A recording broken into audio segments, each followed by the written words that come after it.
Good morning, good afternoon, and good evening.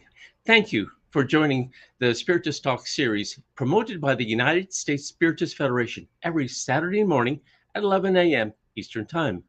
I am very happy to host this talk by Gustavo Silveira, who will be leading our live with the theme Parable of the Good Samaritan. Let's all give Gustavo a very warm welcome, but please allow me to introduce him before he starts his presentation. Gustavo Silveira, originally from Araxá in the state of Minas Gerais, Brazil, currently resides in Uberlândia. He actively contributes to Spiritist studies through his involvement with the platform Spiritismo.net. Additionally, he also participates in the podcast Coffee in Spiritism, Café con Espiritismo, which is available in both Portuguese and English translations. Please take this opportunity to send your questions during the presentation using the chat window. Gustavo has reserved time to address your comments and questions once he concludes his presentation. And now, Gustavo Silveira. So, hello, Brad. Hello, everyone. It's always a very good opportunity to be here. It's a it's very good moment for my heart. So, I would like to thank for the comment, for the invite, for the opportunity to be here. Greet our friend Josara, my wife Ana Claudia is here, and everyone else that is watching or will watch in the future. I'm very happy to be here, and today we select a theme that it's very special for me in particular. This parable is like I would say that this is the gospel inside the gospel, because here, as Allan Kardec mentioned in the Gospel according to Spiritism, this parable is like resuming or summarizing everything that we need in order to act and to live according to what Jesus teaches us.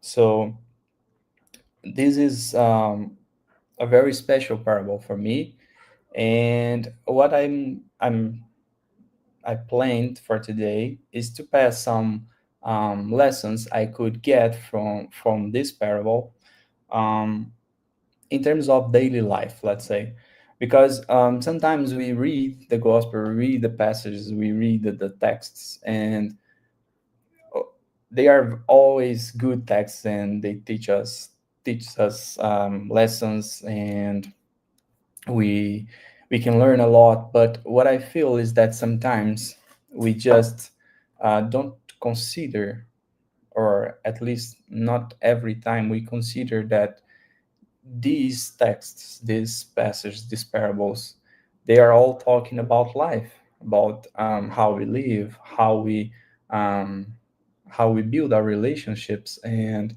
how we um, how we feel about people, about situations, about places, about rules, about the law, and everything else that um,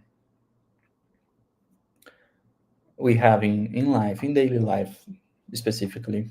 So I would like to go through the text, sorry, for this parable, and highlight some points. And there is a special point I would like to highlight today, and that I think it's something that is making me think a lot, how I handle um, my relationships, and how I sometimes,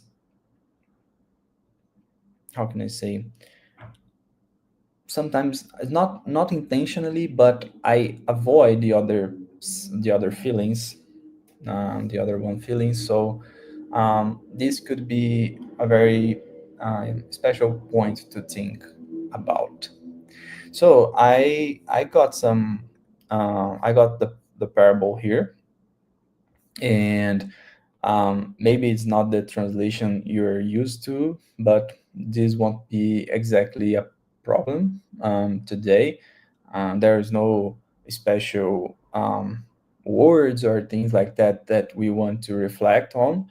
And so, no matter what translation you have, it's fine.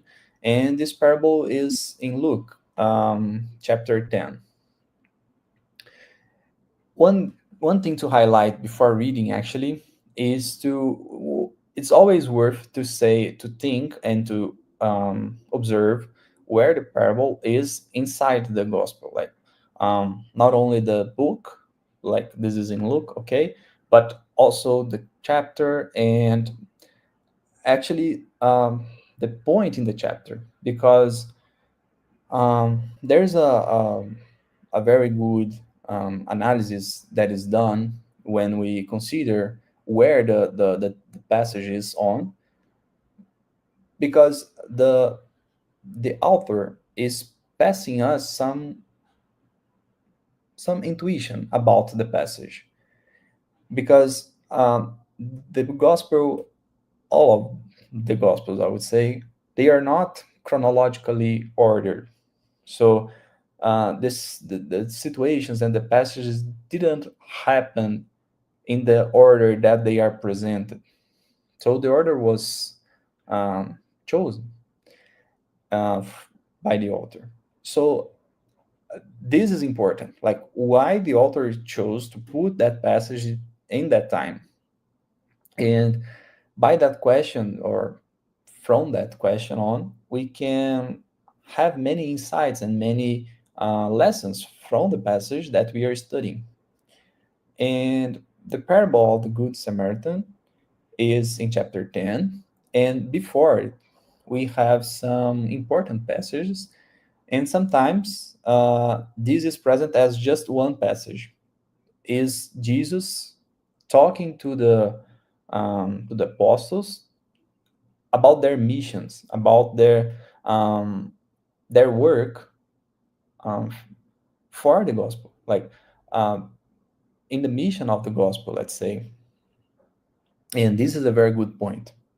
I would highlight this, because before the parable in Luke, we have Jesus talking about the mission, about about what he wants us to do.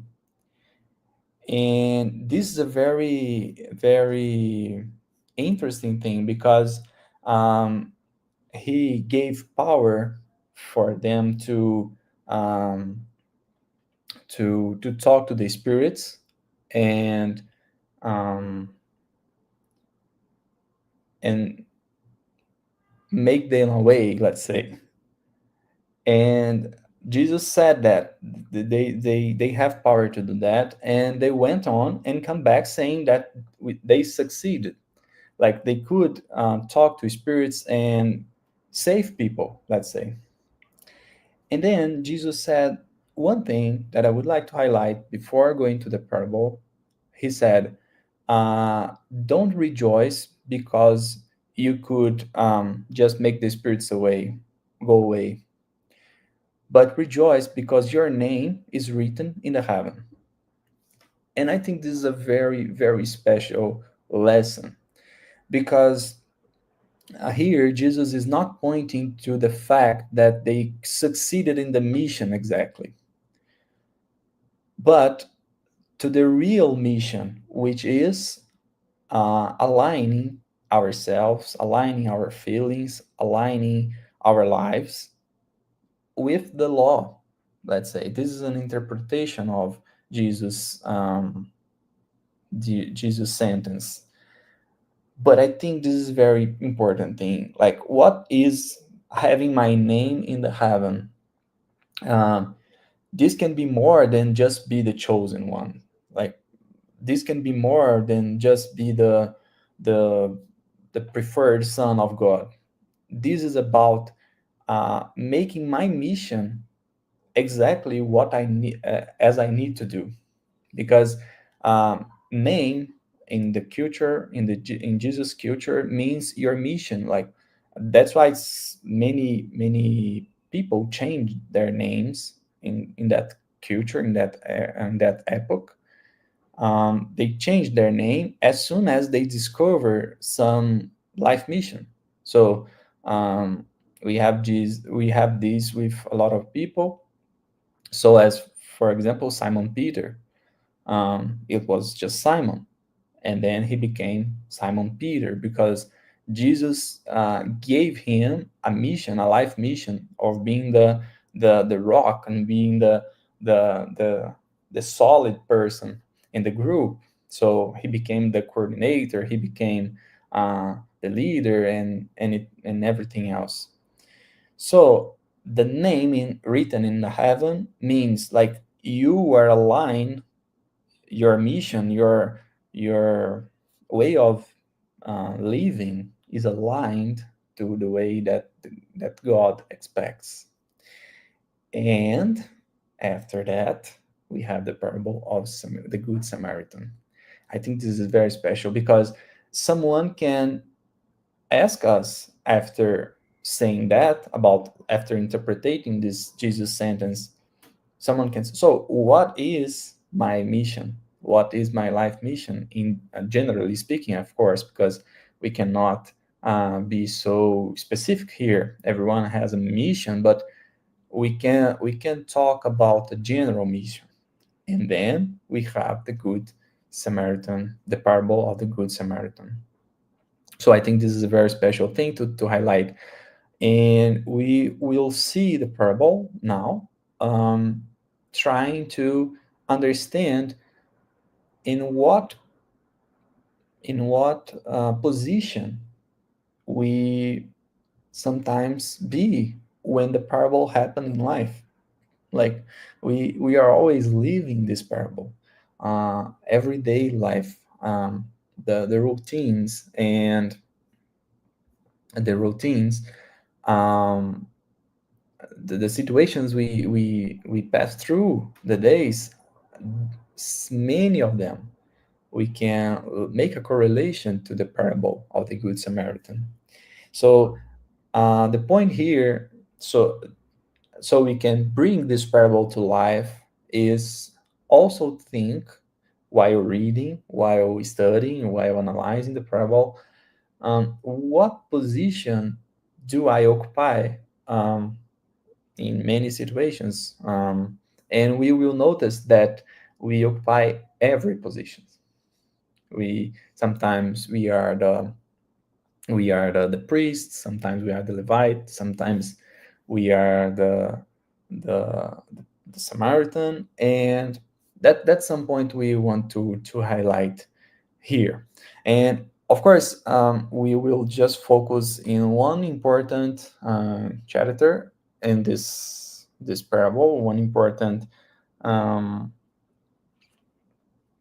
one important, I would say, actor in this parable, um, that sometimes we just pass through and forget. So I will read the text and highlight the point that we would like to do today. So this is in Gospel of Luke, verse 25 from and uh, from 25 on. One day, an expert in the law stood up to test him. Him here is Jesus. Teacher, he asked, what must I do to inherit eternal life? This is a very good point. This is uh, very, very correlated to the point we highlighted in the passage before this one. Because here, the expert in the law is very worried about eternal life. So it's like he's very, very worried about the gift, about the inheritance that he could achieve. And he is looking so much for the gift, let's say, that he is kind of misleading here. He's kind of losing the or the main thing, the main important thing here. And Jesus will try to pull him to the point. Like, what is really important? Inheriting the eternal life, or live in spiritual meanings? And I think this is the point that this expert in the law he couldn't get at all, because he's so much worried about like being safe, that he didn't understand that the main point is the way you live. It's not the point you reach, but the process you can go through. And that's why Jesus will like turn back to him and say and ask, what is written in the law and how do you read it? Because these are two different points, like what is reading written, sorry, and how we read, how we interpreted that. And the expert in the law answered, love the Lord your God with all your heart, with all your soul, with all your strength, and with all your mind, and love your neighbor as yourself. Jesus then replied, you answered correctly. Do this and you will live. I think this is the main misunderstanding point here. Jesus is talking about living, and the expert in the law um, is talking about receiving a word or a gift or anything like that. What the expert in the law is not aware of is that the greatest reward you can receive from God, the greatest gift you can receive from God, is life itself, and living as a son of God, living as a spirit, being the earth or not, but living as a spirit, um, fulfilling your mission. And um, yeah, I mean, just not so worried about what comes next, but what's happening right now. And I think this is the main point that this expert in the law couldn't get at all, because he's still worried about like being congratulated at the end, or doing everything right, let's say. And Jesus is much more worried about how you conduct your mission, how you live your life. So this is an interesting point. The expert in the law requests about the eternal life, and Jesus was talking about living. And then the expert in the law asked, who is my neighbor? This is a very, I'm not saying useless, but this is a very tricky question, because um, the word itself is enough, like neighbor, someone is that is by your side, someone that is living with you, someone that um, in this moment, someone that is near to you, that's close to you. Because um, this love your neighbor as yourself cannot be related to someone that you are, from my case, I'm in Brazil, and love someone that is in Japan. So this, of course, this can happen, but it's much more necessary to love the ones that um, lives with me.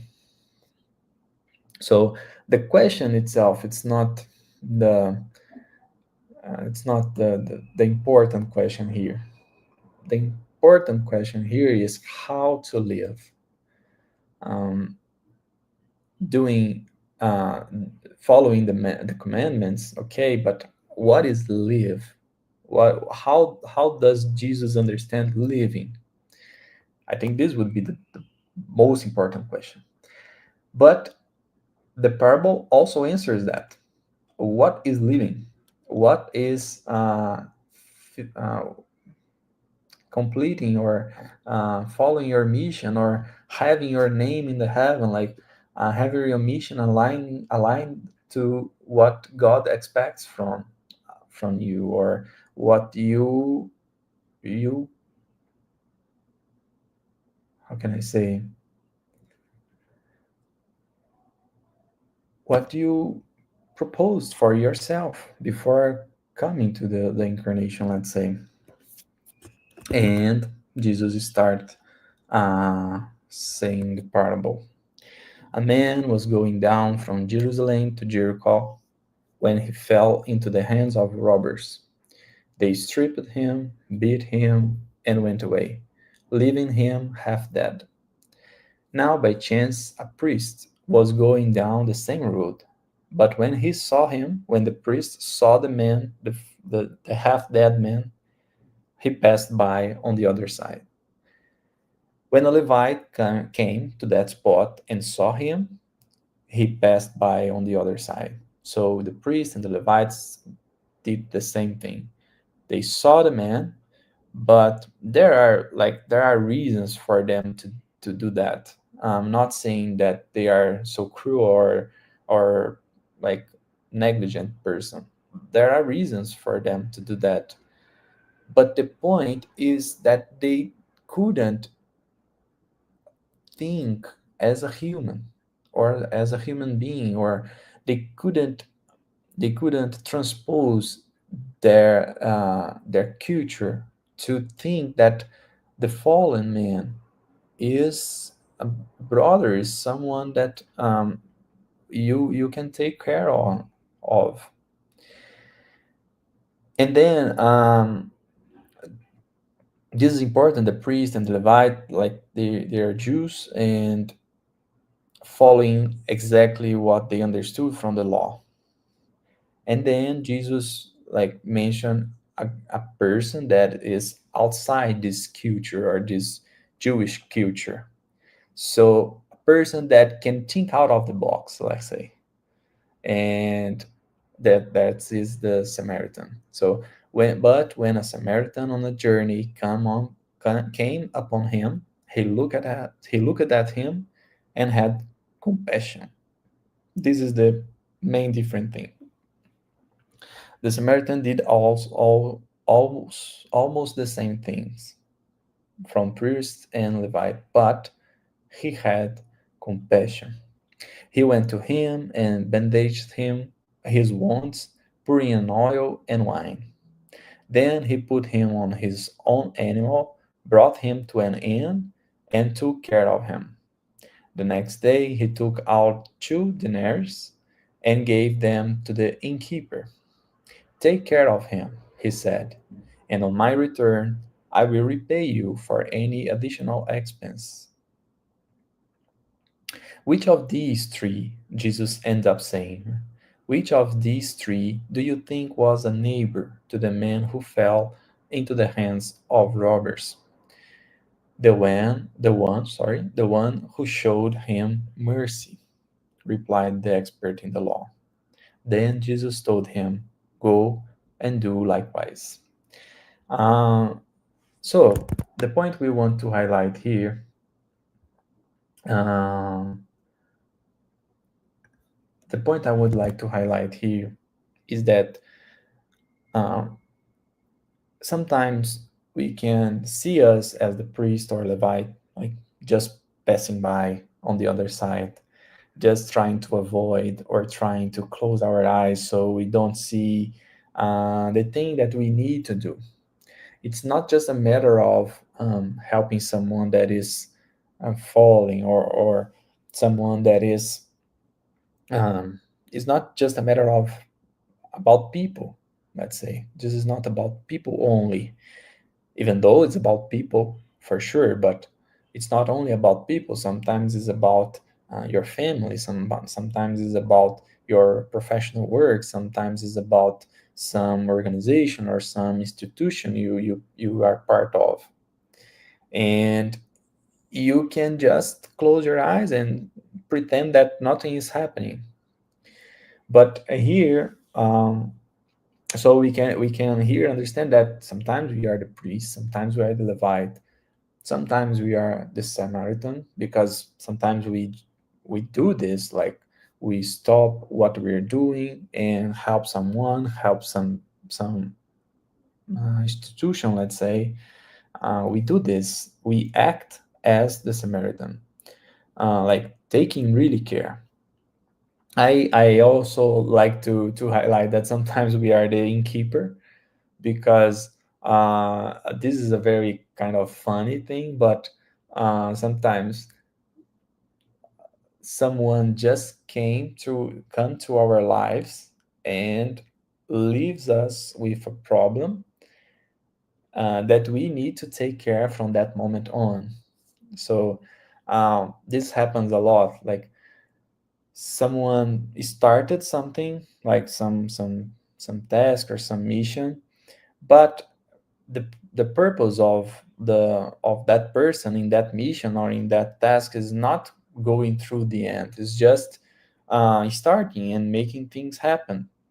And as soon as this is happening, it's time to pass through other hands. This can be so healthy, or and so, I would say, necessary, depending on the situation. When you're talking about, for example, an institution, someone will come to start the institution, to open it, but the institution will not necessarily be in that person's hands all the time.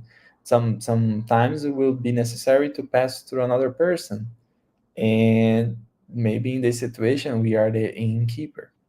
Like we are the one that will receive another a problem for another person, and we will need to take care for some moment.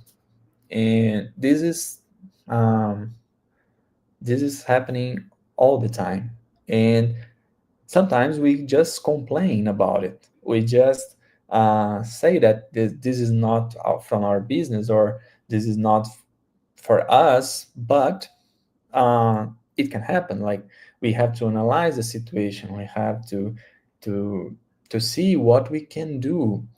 I think that we complain a lot about situations, about people, because it seems that we just want everything to be so perfect, at least from our perspective. But um, I think in many moments, in many situations, God is just presenting us some problem, some challenge, and requesting us a single question: Can you help? Can you do something in this favor? Can you just do something about this, instead of just complaining and saying this is not from your business or anything like that? Can you do something? And the very interesting point that it's somewhat funny, you'll be paid for that. Like you earn money, you know. Sometimes, and sometimes it's not just about money, but it could be also about money. And well, I think this is a point for us to reflect about and to think, because this is happening all the time. I think this parable is happening all the time, to be honest. And the point we would like to highlight at the end of our speech is that sometimes we are the robbers. And I think this is a very interesting point to understand that sometimes we are the robbers. What does this mean? This means that after talking to us, after having contact with us, after like someone just expressing yourself to itself to us, we just have so bad action, we so bad word about it, and the person left from our presence, needing a good Samaritan to take care of the wounds, of the the the damage we caused. And this could happen even without intention. And I think that's why Jesus recommended us vigilance and to be kind of paying attention what we're saying, and mostly what are the reasons to say what we're saying. Because sometimes we say bad things with good intention, and sometimes we say good things with bad intention. And these both situations need our attention, so we can mitigate that, or uh, we can be more aligned to what we need to do in life, in terms of loving each other, in terms of helping, in terms of charity, and in terms of like the the the the love message we have from Jesus and from the spirits. So, thinking about that, I would like to read a message from Emmanuel.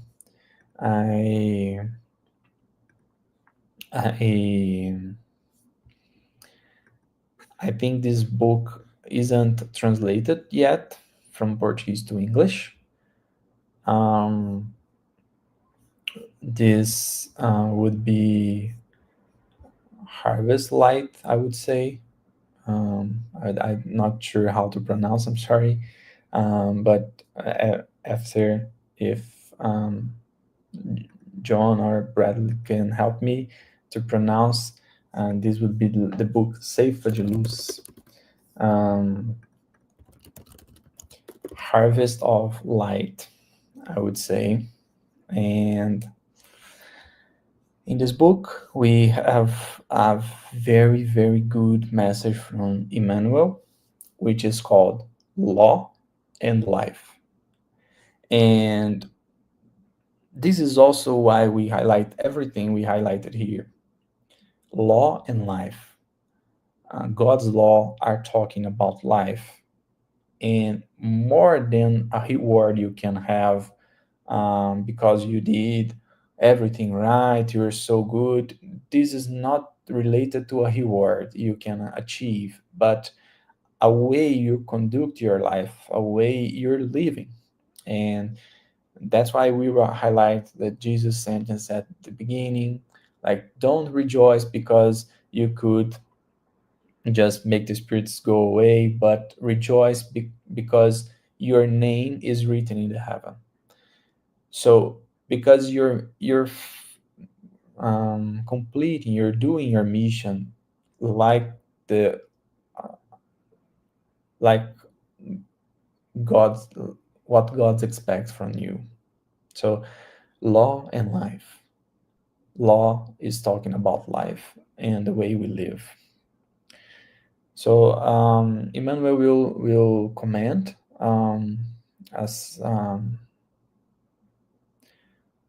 another saying of Jesus.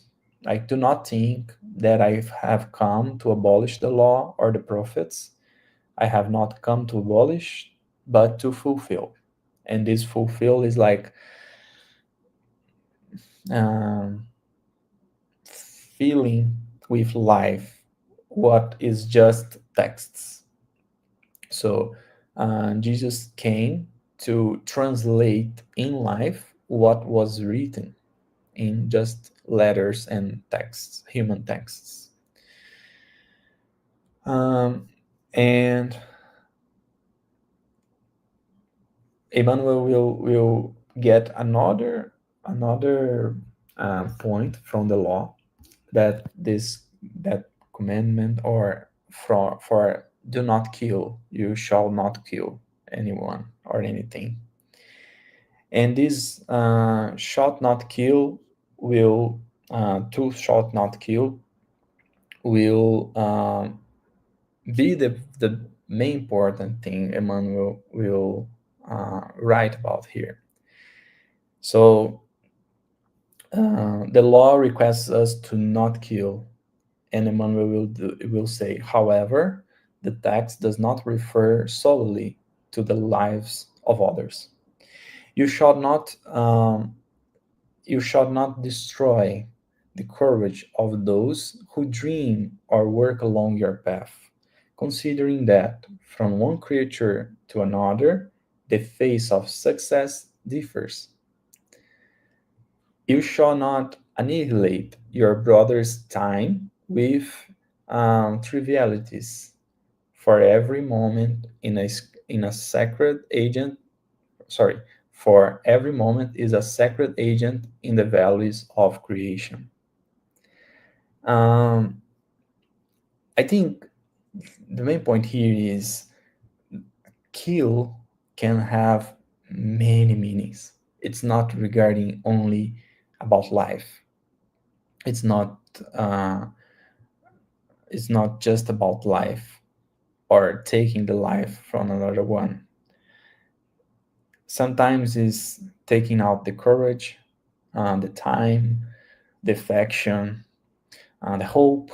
Like someone talked to us full of hope, and after the conversation, this one needs to be like helped, treated by a good Samaritan. Emmanuel also highlighted one important thing: you shall not exterminate the faith in the spirit of the companions who walk closely with you, bearing in mind that the paths to God follow structures and directions that vary infinitely. This is a very important thing. So the main point from Spiritism is not like everyone should be a Spiritist or everyone should believe or have faith in God in the same manner that we do, because sometimes that expression of faith someone has is the expression it needs, or it's the expression that better fits the feelings of that person. So we don't have the right of exterminating faith in anyone, and I would say by any reason. And we really need to take care, just take care. Like there are moments, there are how can I say, there are the right moments to say the things, and um, there are always a better way of saying the truth we want to say, let's say. And Emmanuel just finishes the message saying that there are no exceptions. The law does not set any conditions or specifications. It's just say, uh, "Thou shalt not kill." You cannot kill anything, and from the ones that um, are close to you, or this can be the expression love your neighbor as yourself, like the ones that are living together with us, the ones that are sharing life with us. It could be like the whole life or just a single moment. We can always try to be um, way kindness, or way more uh, kind, or way more patient, or way more um, polite. So we take care of the wounds and traumas and anything that everyone just carries on. And I just would like to thank you for your patience, for your presence. Once again, thank you for the invite, the opportunity to be here, and may God bless us all. Thank you ever so much, Gustavo, for the insights, wonderful insights and reflections you provided us with today. Everyone, please stay with us for the Q&A session with Gustavo, which will start shortly after just a few announcements. There is a new virtual course, Introduction to Mediumship. It's a free virtual course for beginners, which is provided by the United States Spiritist Federation, who is thrilled to invite individuals eager to explore the realm of spirit communication according to Spiritism. So check out the new course at the learn.spiritist.us website or scan the QR code on the flyer. And be certain to check out the continuing podcast like series, Psychology and Spirituality, a bridge to a better life, based on the works by Joanna Giangelis. A new episode appears every Friday at 7 p.m. Eastern Time. Be certain to check it out. You can find it on YouTube and Spotify. There is a new book, Transcendence Life in the Hereafter by Gisada Korngold. So, are you curious about what lies beyond the veil of death? Join us on a profound journey of exploration as we delve into the mysteries of the afterlife with this book, Transcendence Life in the Hereafter by Shizada Korngold. It can be found on the spiritistbooks.us store. There is also a wonderful Spiritist app, Be My Hope, available from the App Store and Google Play. This app offers uplifting content in a collection of videos, daily messages, and audio materials. Download it today. And there is now available 7 free professionally recorded Spiritist audiobooks, sponsored and produced by the Spiritist Society of the Carolinas. At your own pace, you can listen to Allan Kardec's foundational works on YouTube at Spiritist Society Carolinas. And please note, on the screen, there is a QR code. If you want to help the USSF produce more publications and promote Spiritism to everyone, scan the QR code on screen for your donation. Now, let's start addressing the comments or questions for our audience. There's still time to send in yours. From Lourdes Marino. I was deep thinking about that earlier today, Gustavo. We assume different characters in our hearts as we contract or expand our gospel experience towards Jesus accordingly to what he expects from us. Yeah, this is a good point. I would say that um, we are maybe somewhat worried about having a great mission or a very huge impact in the world, but sometimes what God expects from us is just to like in that small moment with a small talk with some things, some detail, some very, how can I say, uh, some moment that could be faced as useless. You can make a difference, and this is a very good important. This is a very important thing, and we always have a mission to complete or to feel in that moment. Oh, it's muted. Red. Yeah. Thank you. From the United States Spiritist Federation, how can we remember or discover our mission when we are born into the earthly life? That's a very good That's a very good question, an important question. Um, I cannot say that there is a way or there is a uh, an algorithm we can just execute to remember or to be sure of what we need to do. But one thing that I'm thinking from with myself is we need to pay attention to what life is bringing to us, because God talks to us regarding the life, like throughout the life, because there is no sign, there is no direction explicitly um, provided. So we need to pay attention, like pay attention to the person, to the people that are coming to your life, the situations that you are just facing, because maybe in this situation you will feel, and that's I would say that's main point here.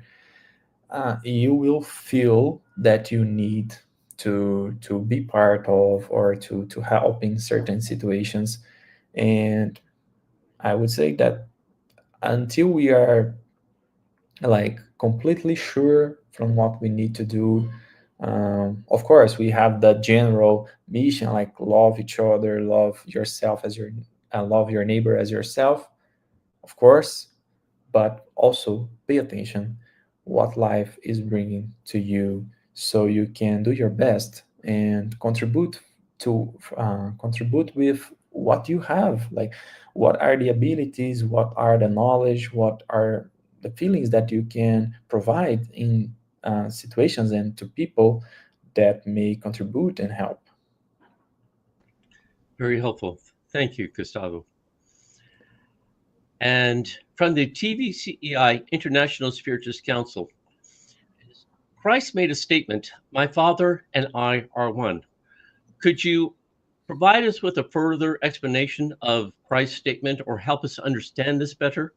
Sure, sure. That's a very good question. I always like the questions that are present here because I really think they are like important. And because, for example, this saying, "My father and I are one," this is sometimes used to like to pass the idea that Christ and God are the same being. But um, in the same passage, or just some verses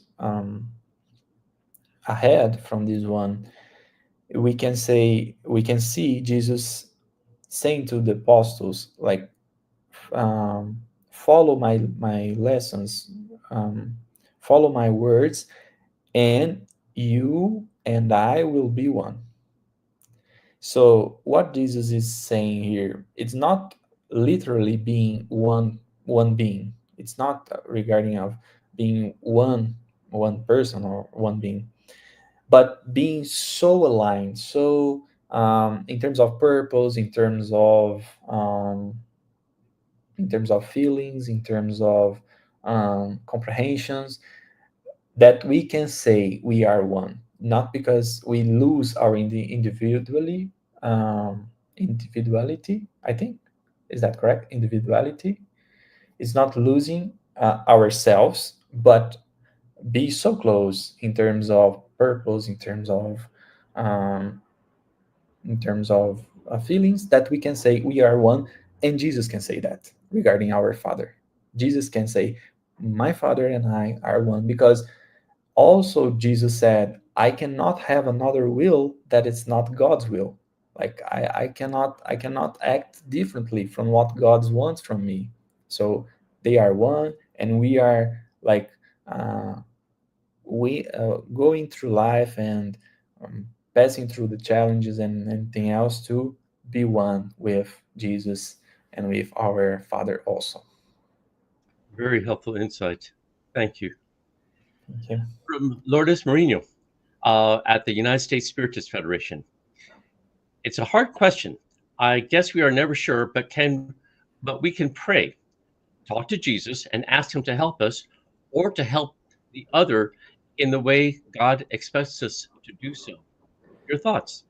Yeah, I think Lourdes is mentioning the question that is right above her comment, like how can we recognize the spirits incarnated on Earth who are on a special mission, or maybe like how can we recognize our own mission, right? Um, and yeah, I do believe on pray like it's the way we open ourselves God answers to receive God's answer. So I would say that praying is a good thing. And I would mention again that my first answer about how can we recognize our mission on earth, um, pay attention to what life is bringing to us, how life is talking to us, and I think we're going to be good. Very good. Thank you. And from the U.S. Spiritist Federation, would giving up material possessions in our earthly life help us in becoming more spiritual? Yeah, that interesting point. I would say this is somewhat related, but I think the main point here is to make sure what is the cause and what is the effect. Giving up material possession is not the cause of being more spiritual. The opposite, although, is true. Being more spiritual will make you give up material possession. So we just need to make sure what is cause and what is effect here. The cause is we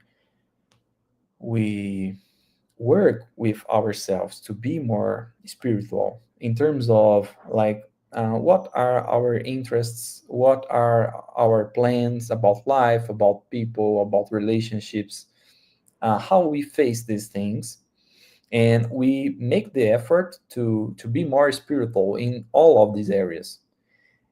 And as a consequence, we will start giving up material possessions. But just starting from giving up material possessions not exactly will conduct us to be more spiritual, because we can just be more like a lost person in the world. We just don't have any purpose, or we just be some I don't know how to say prodigal, like be so um how can I say inconsequent. So giving up prodigal, yeah, thank you. uh it can just mean inconsequence and not exactly a spiritual thing. So that's why I believe more in trying to as Allan Kardec says in the Gospel according to Spiritism, the point of view, like put our point of view in terms of life and purpose and tasks in the spiritual point, and we will start to understand the real value for material possessions. Like they are important. The point is they are just not so important as we think they are. They have importance, but not as we think they have. And we need to change our point of view so we can understand easily these things. That's very, very helpful. Thank you. And our next is also from the United States Spiritist Federation. How do we help someone but not take away the opportunity for someone to help their own self? Yeah, that's the important thing.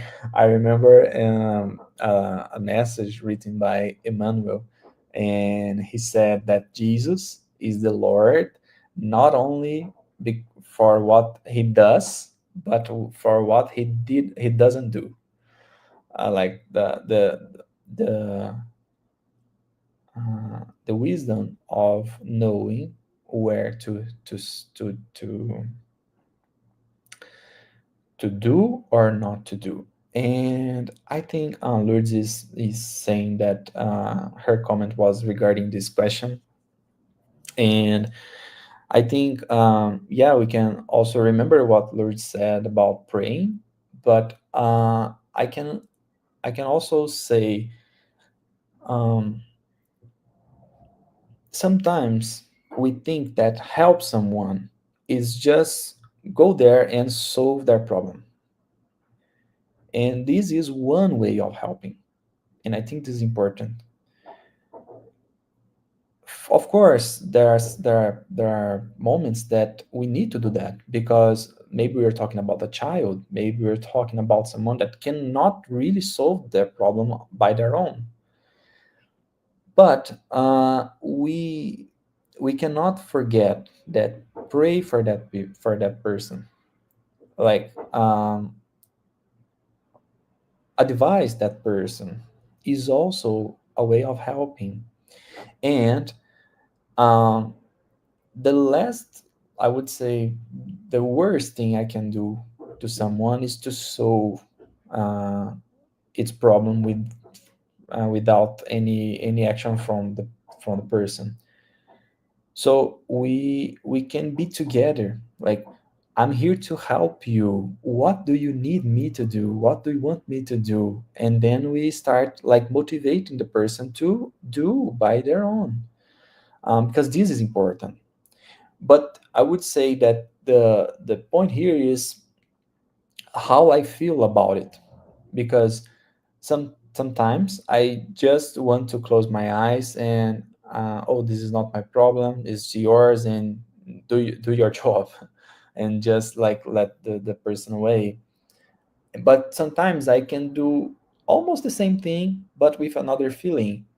Hey, I want you to grow up. I want you to learn.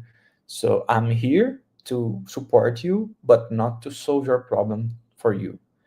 And I will pray with you. I will advise you if you want. I will do for you what is really good in terms of uh, evolution. So you have to learn from the challenge that life is presenting for you, but you can count on me. You can, um, but stimulate the person to be a bit more proactive. So this is a very good point, and we can do that with very good feelings. Like, I want you to grow. I want you to be better. Um, and I just cannot do your mission for you, because I always think, if it's possible for someone to do exactly my mission, I think Jesus would have done this for us. Um, he didn't. He didn't solve our problems. So there's an important thing here. We need to handle our problems, but it doesn't mean that we have to handle this alone. So I'm here for you. You may count on me, but I want to solve your problem for you. What do you need me from me? What can I be of help for you? And then we analyze, can we do that? Because sometimes we just put on our shoulders a problem that it's not exactly the uh, what we are supposed to do. We just bring for us a problem that is not um, in our purpose to do, but we can always be together and try to help, but not solve for the people. Very helpful, very good suggestions, Gustavo. Thank you very much, Gustavo, and many thanks to everyone who watched today's Talk Live and those who have been following our weekly Spiritist Talk series. Next Saturday, March 15th, we will have the fifth episode of the U.S. Spiritism and Movement with the Tri State Federation. Be certain to check it out. Gustavo, before we close the live today, would you please offer a prayer? Sure, let's go for it. Um, just before, I also would like to thank you, Brad. Thank you, John, that is helping us in the backstage. Thank you, everyone that participated, and again, thanks to my wife. And let's go. So, dear Jesus, we would like to thank you for the opportunity of going through your lessons, through your message, trying to understand a bit more from what we need in terms of spirits that we are. We also would like to thank you for our lives, for our family, for the opportunities that you gave us during all this time, all this incarnation, and all our history. Thank you for the opportunity of being here, learning, trying, making mistakes, but always trying to improve and trying to um, be a better person, following your message. in your gospel. So be it.